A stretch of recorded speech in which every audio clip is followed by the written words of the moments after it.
Napaka-importanting hindi lang magkaroon ng pananalig na may Diyos, hindi lang maging miyembro ng isang relihiyon, kundi magkaroon pa ng malalim na pagkaunawa sa Diyos. Know God more, know God better. Isa yan sa mga pinakamatatayog na layunin ng tao. Ephesians 1:17, I keep asking that God our Lord Jesus Christ, the God of our Lord Jesus Christ, the glorious Father, may give you the spirit of wisdom and revelation so that you may know Him better. Yan ang dalangin itong sumulat ng mga taga-Efeso, na pagkalooban ng Espiritu ng Diyos ng karunungang hindi makalupa kundi makalangit, upang lalong mahayag ang Diyos at lalong makilala ng mga mananampalataya. Knowing God better is a gift from God. Hindi ito na nararating sa pamamagitan ng pagsisikap lamang, pag-aaral lamang, kundi ito ay pagpapahayag na biyaya ng Diyos. So ask for this gift, but be ready to be changed by the more revelations that would come. Sapagkat habang lalo nating nakikilala ang Diyos, lumalalim ang pagkakaalam natin tungkol sa Kanya, ay magkakaroon ng mga pagbabago sa ating pananaw, pagbabago sa ating pagkilos at mga pagpapahalaga. Bakit kailangan pang lalong makilala ang Diyos? Why is there such a great need to know God more? Because what you know now about God could have been shaped only by religious instruction or doctrine. Hindi malayo na ang pagkakaunawa natin tungkol sa Diyos ay hinubog lamang ng ating relihiyon. Kaya iba-ibang taong iba-iba ang relihiyon ng kinasalihan, iba-iba ang pagkakakilala sa Diyos. Siyempre, nagpapaligsahan naman ng bawat relihiyon para sabihin sila lang yung tama at yung iba yung mali. But usually what we know of God is controlled by religious officials, religious committees, or councils. Mga grupo ng taong matataas ang posisyon, magaganda kumisa ng mga suot, at sila ang nagsasabi, ito ang Diyos, ito ang dapat mong malaman tungkol sa Diyos, at ito ang kahulugan ng salita ng Diyos. It's possibly correct, but also possibly biased, myopic, self-serving. That's why religious groups oppose one another, while all subscribe to the idea that there is really one supreme God, creator of all. Iba-iba kasi ang pananaw ng mga relihiyon. So what we know now about God could have been shaped only by culture and tradition. That's why even Filipino Catholics have a different point of view of God from, let's say, Spanish Catholics or German Catholics or American Catholics. Pare-parehong Catholics yun. Kasi may kultura, may tradisyon. What you know about God could be shaped by myth and legend, by imagination. Maaari rin naman na marami nating ideya tungkol sa Diyos ay guni-guni, haka-haka, sabi ni Lola, sabi ng kutsero, sabi ng beautician. Paano natin susuriin kung ang alam natin tungkol sa Diyos ay tama nga? What we know about God could have been shaped only by intellectual discourse and philosophy. Marami naman talagang pinisikap nilang unawain ng Diyos sa pamamagitan ng filosofiya. Pag-unawa, pagsaliksik, pag-aaral ng bawat salita sa Biblia at pinagmulan nito, ano ang kahulugan ng mga salitang ito, etc., etc. Mahalaga ang lahat ng binanggit natin, pero hindi yun sapat. Because understanding God through intellectual discourse and philosophy could be putting God inside man's brain. And the brain is a very small box.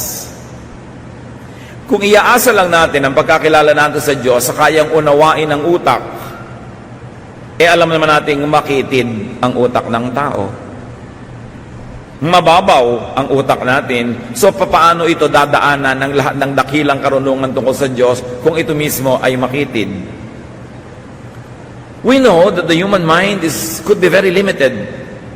So, how could this very limited channel fully access the divine? Paano maaaring dumaan mula sa makitid na utak ng tao ang lahat ng malawak na karunungan tungkol sa Diyos at karunungan ng Diyos? At paano natin mababatid, mauunawa ito samantalang napakalimitado ng ating alam? Kahit mga college graduates, wala pa yatang 10% ng pinag-aralan noon ang natatandaan. Yung pang hindi nag-aral, yung pang hindi hasa, yung hindi bihasa. Ano pa ang alam nun? Kaya mga taong mayayabang, nagdudunong-dunungan, ay yung mga tao talagang mangmang. Kasi ang tunay na marunong, ang alam niya, wala siyang alam. Compared sa dapat kanyang malaman. What we know about God could have been shaped by all what we have mentioned or a salad of these things. Nagkahalo-halo na, naging bulang lang ang pagkakaalam natin tungkol sa Diyos. Kaya litong-lito ang mga tao. What you know about God could be partially right and partially wrong. Or it could be horribly wrong. Tulad ng puna ng Panginoong Yesus sa mga relihiyoso sa kanyang panahon. Matthew 22:29, Jesus answered, "You are completely wrong. You don't know what the scriptures teach, and you don't know anything about the power of God." Sino ang kausap niya? The religious leaders of Israel. If Jesus would say that the religious leaders of Israel were completely wrong, that they don't know what the scriptures teach, and they don't know anything about the power of God, well, they have devoted their entire lives to religion. What else could be said of people who devote less energy to knowing God? Sila na yun, tayo pa kaya? Mahalagang patuloy na saliksikin kung sino ang Diyos, ano ang kanyang kalooban, at ano ang kanyang katuruan.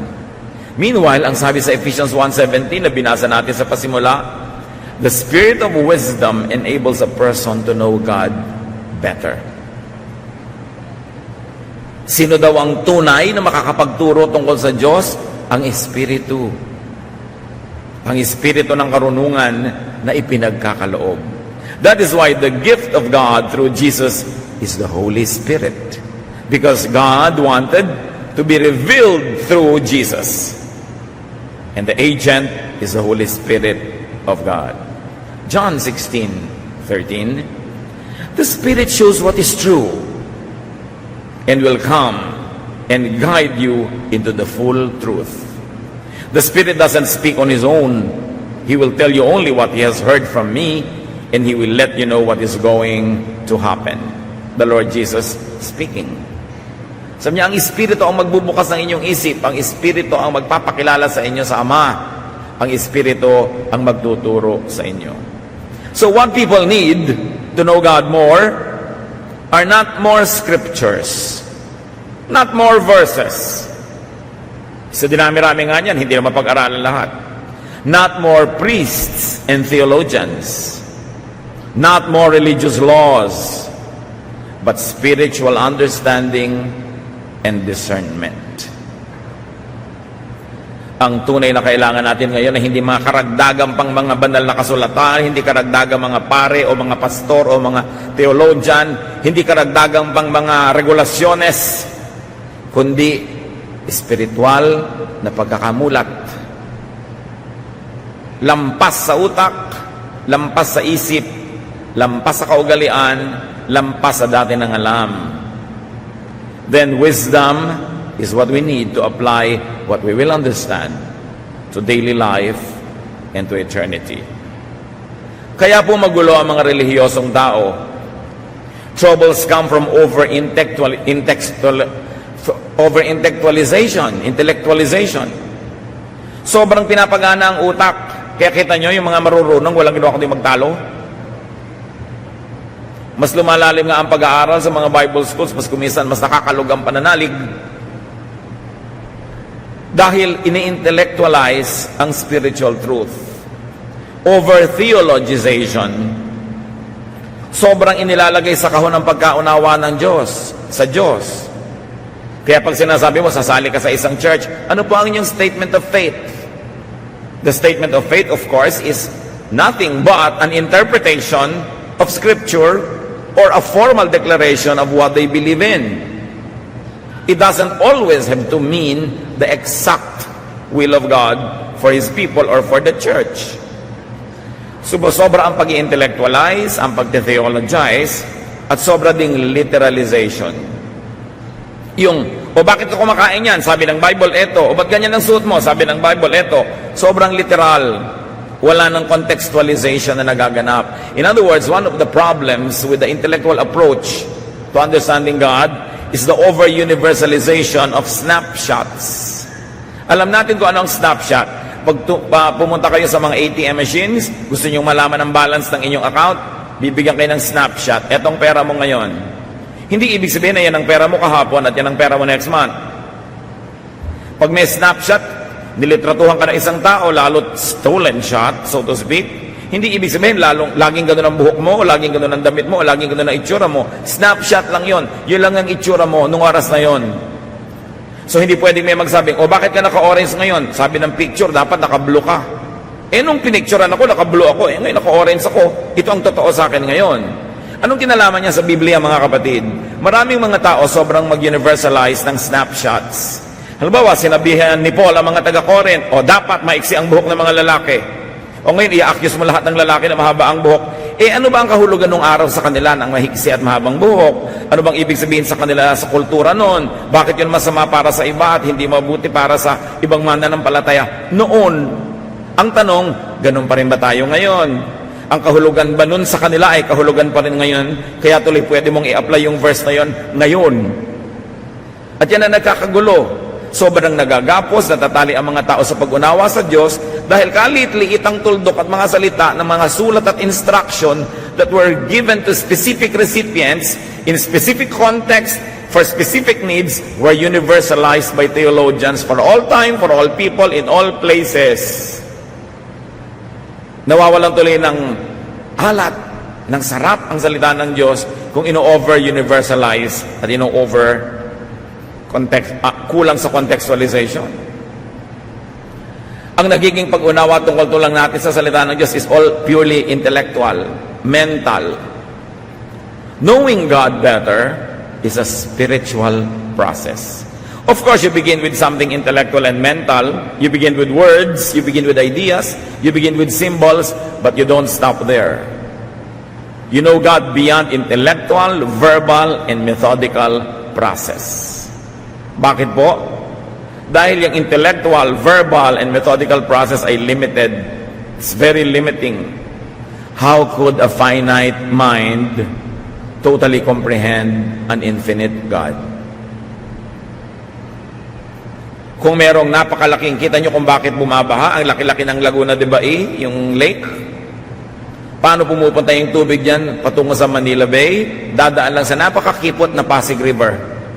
Nagbabaha tuloy, nagbabara. Kasi hindi kayang dumaan ang lahat ng tubig sa Laguna de Bay, lalo kung katatapos lang ng bagyo at mahabang ulan, hindi kayang dumaan sa makitid na ilog na Pasig. At yung ilog na yon, ganun ang utak ng tao. Ang kitid-kitid lang, paano mo patadaanin lahat ang pwedeng maunawa tungkol sa Diyos na napakalaki? Nakakatulong ang utak, nakakatulong ang karunungan, pero hindi yun ang lahat-lahat. Kailangan ng espiritual na kapahayagan na nauunawa hindi ng utak kundi ng espiritu na nananahan naman sa atin. Kaya sabi ng binasa nating verse, ang dalangin ko, pagkalooban kayo ng Diyos ng espiritong makapagbibigay ng kaliwanagan para maunawa nyo ang Diyos. Espiritu. Yung espiritong nasa kabilang ibayo, dadaan sa espiritong nasa atin para lalo nating maunawa ang Diyos. Philippians 3:10, all I want is to know Christ and the power that raised Him to life.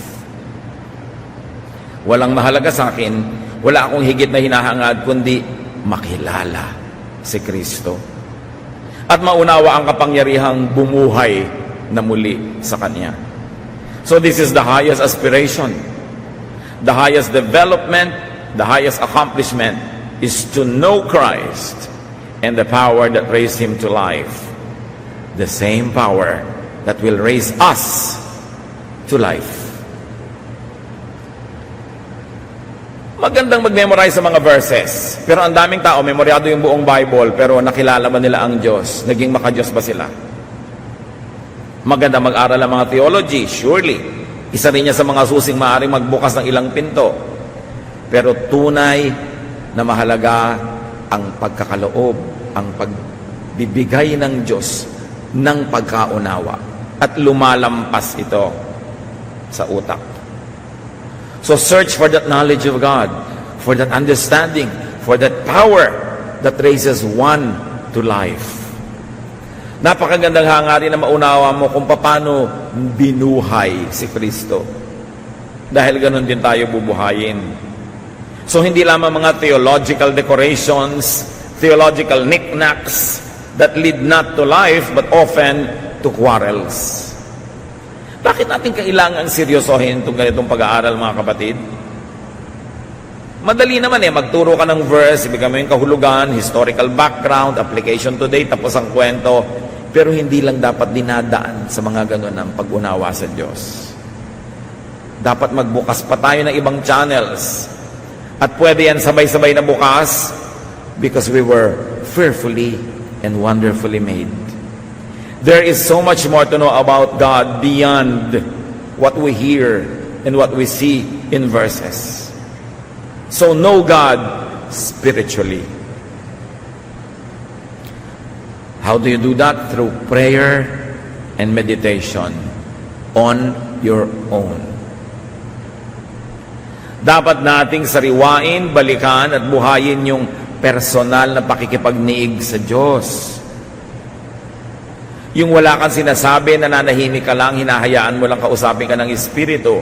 Beyond words, beyond sermons, beyond reason, beyond thought, beyond the mind, beyond logic. Sobra na tayong nasanay na para mga baby na sinusubuan, kutsa-kutsarita ng pagkain. Akala natin umattend tayo ng church once a week, umupo ka doon ng 1.5 hours, ay nagkaroon ka na ng spiritual feeding na sapat. No. Dapat ang pag-aaral natin ang sabay-sabay ay nagbubukas lamang ng isip nating marami pang dapat tuklasin ng isa, ng solo. Pag nag-iisa ka sa iyong silid, sa iyong lugar, sa iyong kinalalagyan, kailangang patuloy mong hanapin ang Diyos at makinig ka sa Kanya diretso. Hindi lang yung nadidinig mo through the pulpit, through the Sunday school teacher, through the radio, through the TV. Kasi yung galing sa Diyos na mensahe, nagiging second or third class na dahil dumaan na kung kani-kanino bago makarating sa iyo. At yan ang nalilimot ng mga tao na meron silang pribilehiyo at tungkulin na personal na hanapin at kilalanin ng Diyos kahit hindi sila nag-Bible school, kahit hindi sila nag-aaral ng Greek o Hebrew, dahil may Espiritu sila na kayang kausapin ng Espiritu ng Diyos. Tulad ng sinasabi sa Romans chapter 8, hindi natin alam kung paano magdasal, pero ang Espiritu ang tumutulong sa ating Espiritu at pinagdarasal tayo. Nagdadasal para sa atin at tinuturuan tayo magdasal. Huwag kayong makontento na nakikinig dyan sandali at pag 1 hour nakahabaan na, naiinip na. Walang mararating ang pagkakilala natin sa Diyos na walang hanggan kung napakalimitado ng ating ibinibigay na panahon para siya pakinggan. At nadidinig ang Diyos, hindi lang sa pamamagitan ng bibig ng mga mangangaral dahil kaya kang kausapin ng Diyos ng diretsahan. This is something that the church will not always want to teach the people because the church people would always like to be in the center of God's economy, to be forever important, to stand between the people and between God. But I'm telling you that God wants to fellowship with you personally, directly. That the fellowshipping of God with you through the church, through the institutions, through teachers is only one of the many ways that you can be with God. And you must develop your personal time, your personal relationship, and your personal knowledge of God. Of course, your personal knowledge of God cannot be applied to everybody. We cannot make a church doctrine out of it, but you may apply it personally in your own life. Bawat tao ay unique. Bawat tao ay may personal na pakikitungo ang Diyos. Hindi uniforme ang pakikitungo niya sa bawat isa. Kaya dapat tayong makadevelop ng ganong bagay. Yang mga karunungan, yung mga theology, yung mga sermon, these are mental constructs and they could become filters, molds, obstacles even, limits, and hindrances in understanding the divine. Kaya nakikita nyo ang mga tao kuminsan, pagka nakinig kay Speaker A, nagiging korteng A ang utak. Pag tagasunod ni Speaker B ang utak. Kaya nagbabangay-bangayan, pero alam nyo, there's only one God. It helps that some people who are trained, who study more, who devote more time to understanding Scripture, are able to minister to us who devote less time. But these are not the only ways that God can teach us. Tungkulin natin sa ating sariling magkaroon ng diretsahan, tuwiran, at personal na pakikipagtalastasan sa Diyos. Madalas, kung hindi maingat ang speaker at kung hindi maingat ang listener, nai-influensya lang tayo ng kanilang mga biases, ng kanilang mga agenda sa buhay, at nagiging tayong mga pawns in cruel chess games by the religious. Mahalaga bungkalin ang personal na relasyon sa Diyos. We get limited by our brain. We get limited by our minds and by our thoughts, and sometimes we can get limited by our own church.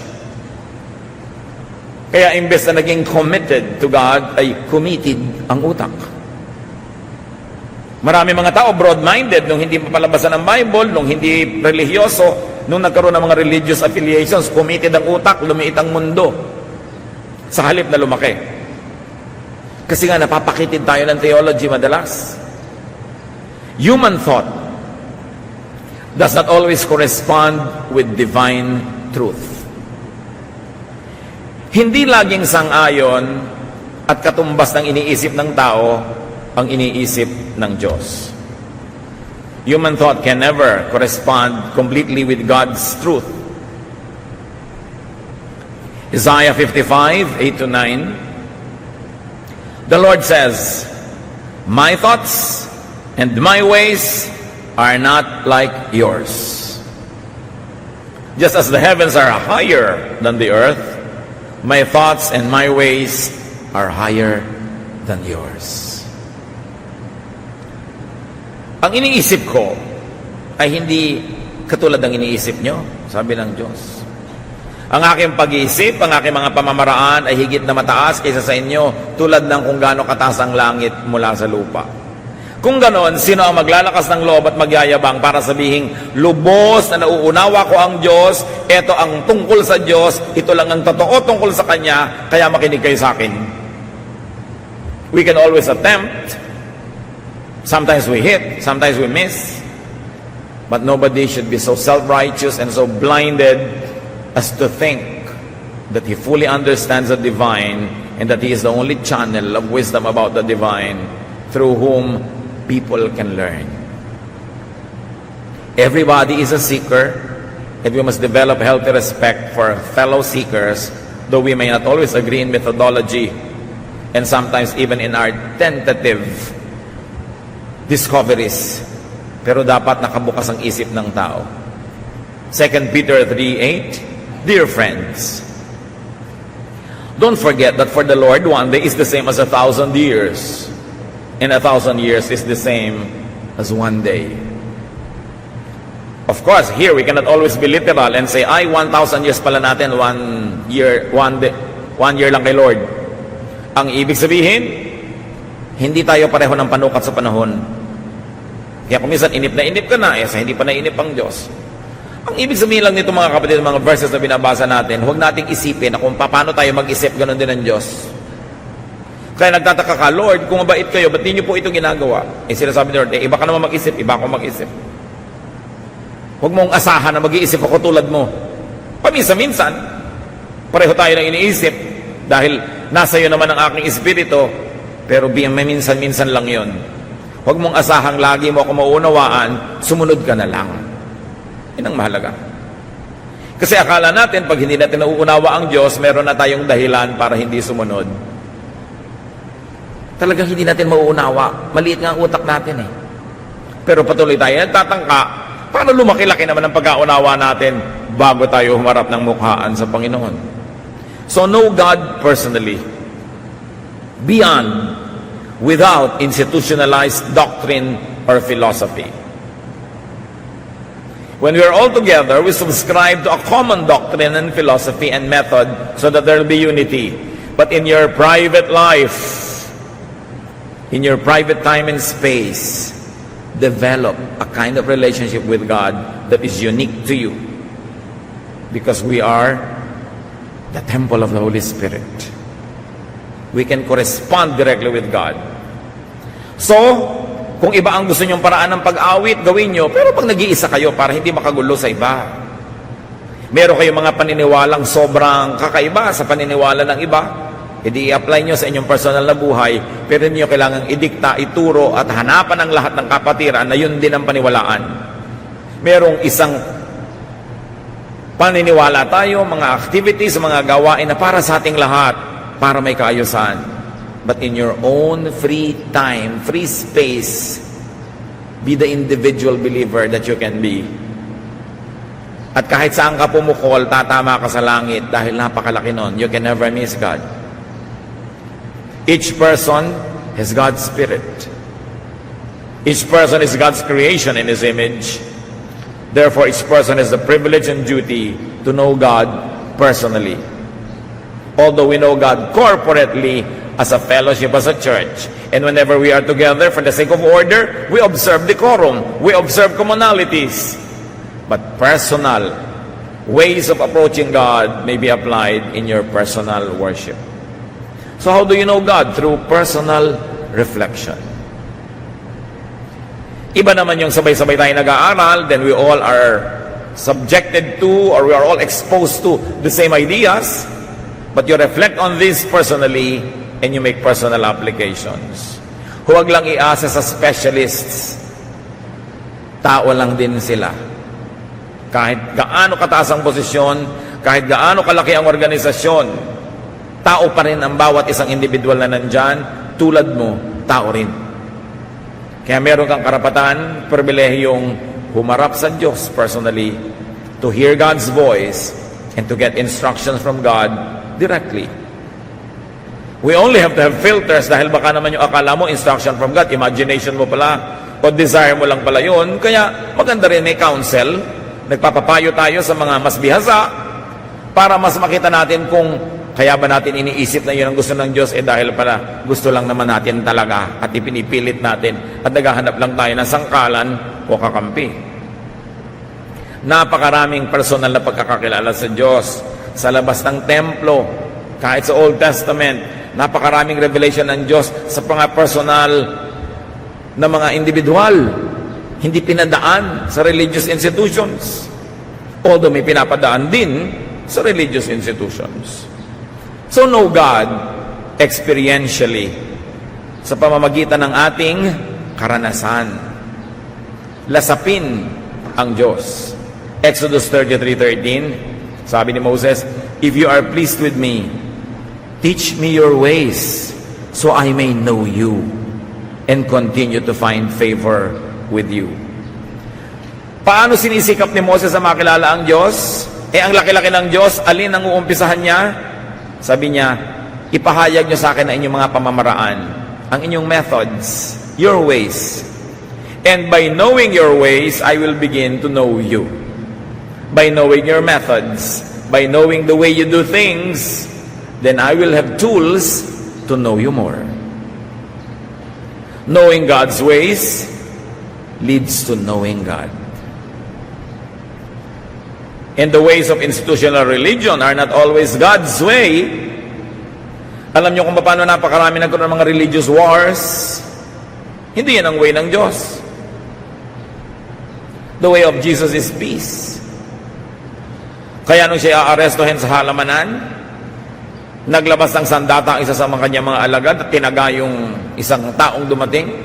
Sabi ng Panginoon, itago mo yung sandata mo. Kung gusto ko ng gyera, kaya kong tumawag ng mga bata-batalyong anghel para makipaggyera. But that is not my way. So whenever you see religious wars, you know that it is only the way of men, the way of religions, but not the way of God. And in that case, religious groups misrepresent God. Kaya kailangan nakikita natin yon. Know God through His dealings with you and others. Alam niyo ba na kung bubuksan niyo lang mga kapatid ang inyong mata at tainga, be observant, makikilala niyo ang Diyos kung paano siya sumasagot sa inyong mga dalangin. Kasi lagi siyang sumasagot. Yes, no, later, sagot yon.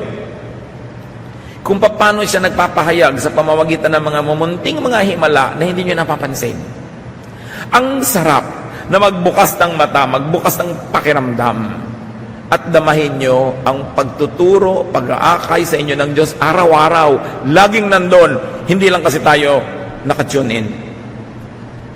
Wala tayong inaabangan kundi mga dagat na mabiyak, mga tala na bumaba, umakyat, maraming himala araw-araw. Yung mananalangin lang kayo, lalo yung mga talagang nananalig, humihingi ng signs, nakakakita sila. Lord, ano po bang gagawin ko? Nakakalito naman. Ang sasagutin ko ba, itong si manliligaw A, B, or C, please give me a sign. And they see signs. Kaya lang, don't be deluded and don't be deceived by your emotion. Kailangan, sinusuri, pero meron. Buhay ang Diyos. Kumikilo siya. Sangkot siya sa buhay natin araw-araw. Kailangan lang nating makita. Hindi lang sa verse na nakikita. Hindi lang sa sermon. Araw-araw. Kasi kasangkot siya at mahal niya tayo. Observe. Know God through the way God moves in your life. You don't need somebody else's life to show you this. You have your own life, which is the palette through which God paints. Parang isang tanghala ng ating sariling buhay na doon nakikita ang performance ng Diyos. Kailangan lang nating magbukas ng pananaw. God can be experienced. You don't only hear about God, you don't only hear God's words, experience God. Kailangan lang sensitive. One way to measure if someone does not know God, 1 John 4:8. God is love, and anyone who doesn't love others has never known Him. Ang Diyos daw ay pag-ibig at sino mang hindi umiibig sa kapwa ay hindi nakakilala sa Kanya kahit paano. So God is love. That is one of the greatest truths revealed in Scripture. Therefore, God's way is the loving way.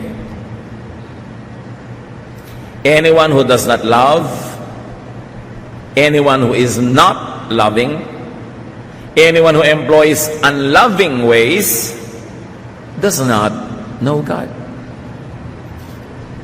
Despite doctrine. Doctrine! Kahit ang ganda-ganda ng doctrine, kahit ang linaw-linaw ng doctrine, ang tanong mo, loving ba? Despite statement of faith, despite religious connection or title or credentials, despite education, if someone was not loving, the Bible says, he does not know God. Kahit mataas ang ranggo, mataas ang pinag-aralan, pero kung hindi maibigin sa kapwa, hindi raw nun kilala ang Diyos. He could believe in God, no doubt. He could be religious. But still, he does not know God. So sinusuri mo ang tao, paano ka maniniwala sa kanya, paano ka susunod, hindi dahil sa kaistriktuhan, hindi dahil sa karunungan, hindi dahil sa title, kundi maibigin ba? Ang pamamaraan ba niya ay maibigin o malupit? Ang pamamaraan ba niya ay mabait o hindi mabait? Ang pamamaraan ba niya ay matulungin o pabaya? Sabi, doon mo makikilala kung talagang nakakakilala sa Diyos. Pag-ibig ang pinakadakila sa lahat. More than doctrine, more than theology, more than statement of faith is love. 1 Corinthians 13:13. For now there are faith, hope, and love. But of these three, the greatest is love. Sabi, kahit pabalik-baliktarin mo pa lahat ng paniniwalaan, doktrina, faith, etc., pag-ibig pa rin ang pinakamahalaga. Why? Because God is love. Love is the greatest doctrine.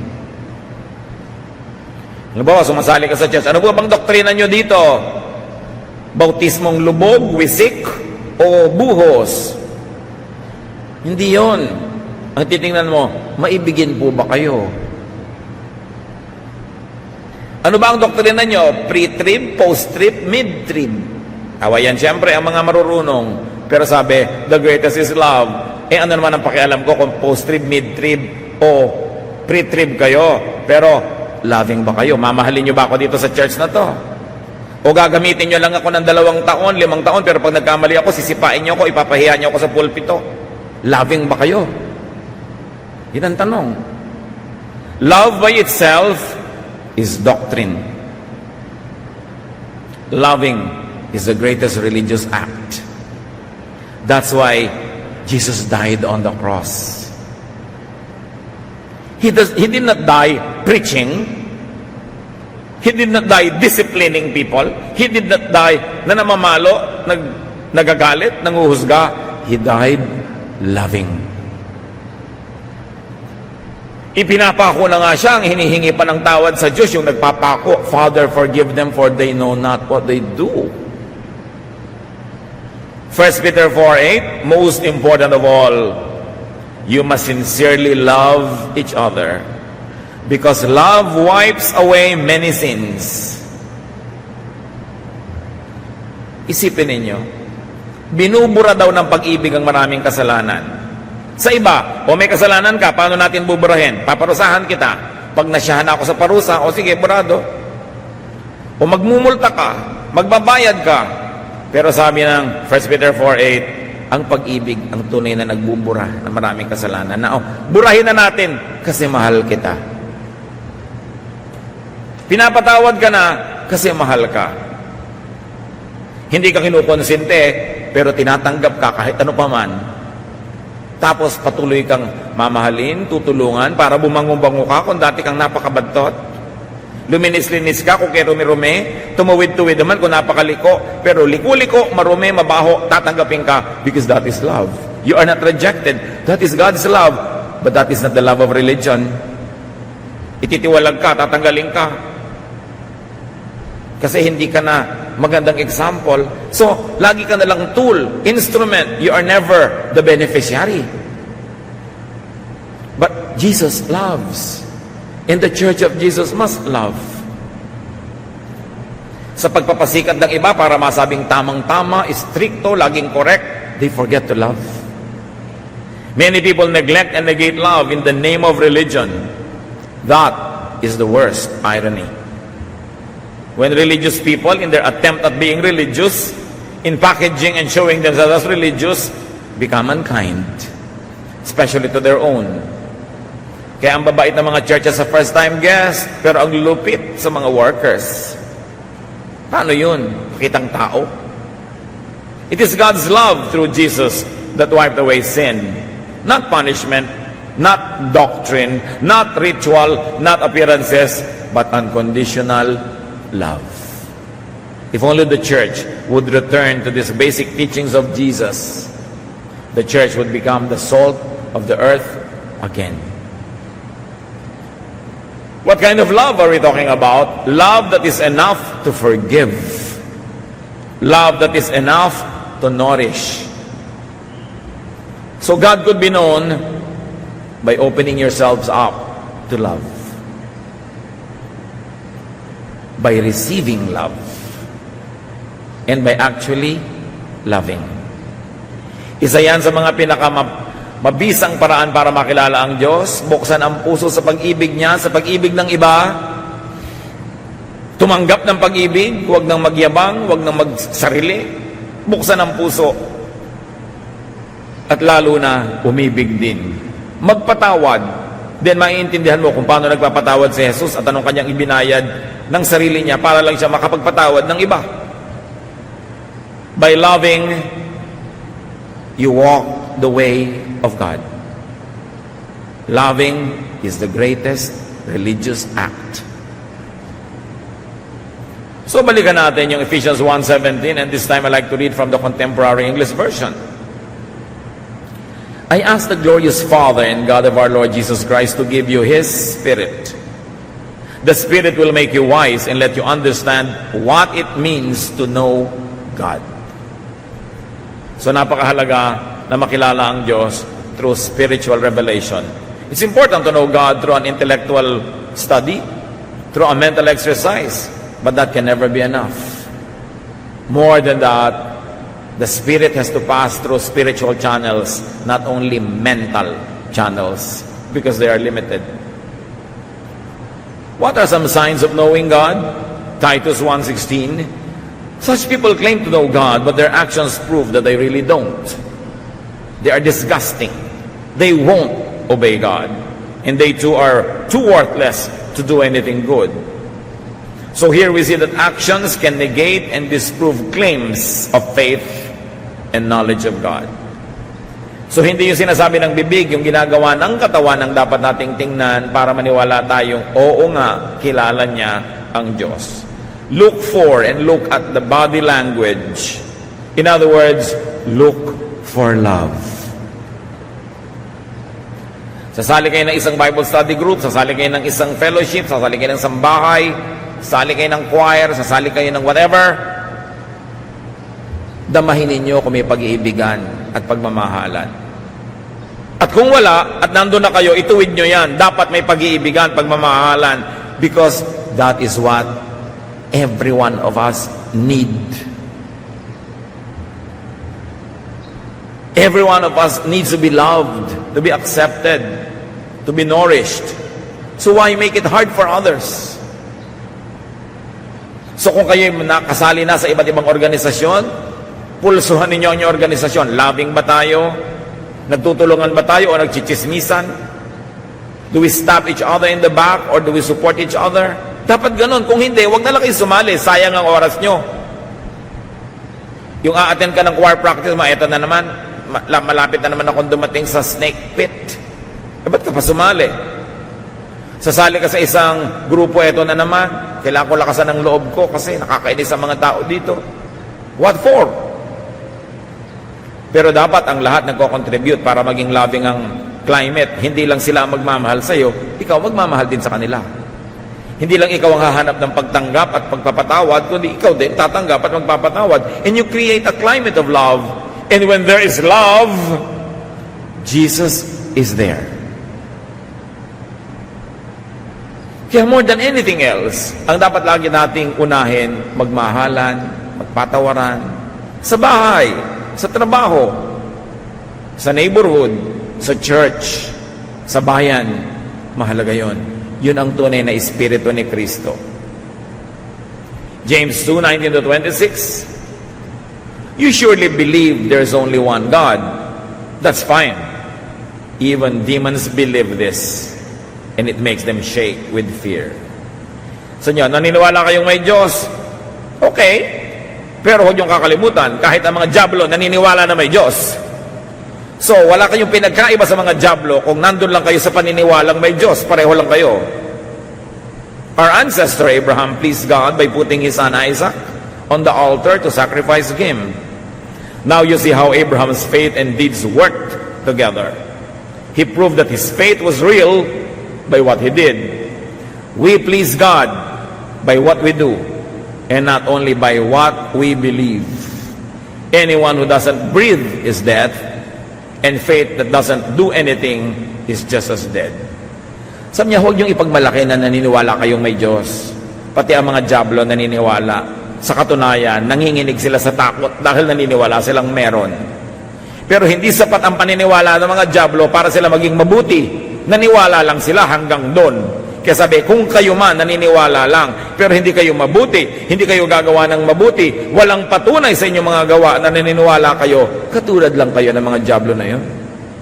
Huwag kayong manalig na okay na kayo dahil lang naniniwala kayong may Diyos. Dapat yung paniniwala nyo magbunga ng mabubuting gawa para malayo-layo kayo umagwat at umangat mula sa mga dyablong naniniwala din naman. It's not enough to have religion. You have to be filled with good works, good deeds. It's not enough to attend church. You've got to do good things while you are attending and even while you are not attending. It's not enough to believe in God. Know God to the point of obedience, to the point of loving. Actions, obedience to God, and good deeds are signs of knowing God. not intellect, not memory verses, although they help. Matthew 5:16, sabi ng Panginoong Jesus, make your light shine so that others will see the good that you do and will praise your Father in heaven. Love is the greatest proof of knowing God. Many people don't know religious teaching. They don't know doctrine. Probably they don't even go to church. But they are loving. Therefore, they know God more than those who don't love but are full of religious activities. Some religious people become unloving, harsh, and cruel precisely because they are religious. Because they try to be religious and they impress others with their religiosity. They try to prove that they know God by acting like God, by acting like judges, by being unkind and cruel to so-called sinners, by being hostile to other God seekers, by setting themselves apart in direct opposition to God's ways. James 1:27, religion that pleases God the Father must be pure and spotless. You must help the needy orphans and widows and not let this world make you evil. Ano daw yung tunay na religion? Helping needy people, doing good deeds, being kind, being loving. So brothers and sisters, choose to love. Meron kayong tiya nakakainis, you can choose to love and choose to hate. May kasambahay kayo nakakabuiset, you can choose to love, you can choose to hate. Choose the loving way. Because God is love. That is the way of Jesus. Sayang lahat ang oras natin kung mayroon na naman kayong chance pumili, tas you will choose to hate. May kaharap kayo, you can choose to be kind, but you choose to be unkind. You can choose to forgive, you choose not to forgive. Sayang ang lahat. Dahil sa pag-ibig, sa pagmamahal, nagkakatalo at nasusukat ang bawat tao. 1 John 4:8, God is love, and anyone who doesn't love others has never known Him. So don't just say you believe in God. Know God. Spiritually, intellectually, emotionally, experientially. Seek God on your own. Seek God through the church. Seek God through other teachers. Maraming paraan, hindi lang isa. But on top of all of that, you want to know God? Love. And you will know God. Dear God, we thank you. We thank you that you are God of love, not of hate. That you are God who forgives, not keep records of our wrongs. Salamat po sa inyong kabutihan. Ang aming dalangin ngayon, maunawa namin ito at maipamuhay. Na maraming paraan para kayo makilala at lahat ng paraan na ito, magbukas kami ng aming puso, espiritu, isip, mga karanasan namin para lalong kumulay, dumami, gumanda ang pagkakilala namin sa inyo. At kung ipakikilala namin kayo sa iba, nawa hindi sa pamamagitan lang ng doktrina, ng pagtuturo at pag-aaral, kundi sa pamamagitan ng aming pag-ibig. Because love is the greatest religious act. Teach us to be masters of it. Teach us to be experts at loving. At nawa, Panginoon, patawarin niyo kami sa lahat ng paraan na pinili namin na hindi maging maibigin. Mula ngayon, make us sensitive so that whenever we are confronted with a choice, we will choose to love because you have chosen to love us. Pagbulay-bulayan natin sumandali, let us reflect on these truths silently, and may the Spirit of love continue to fill us with understanding.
Thank you.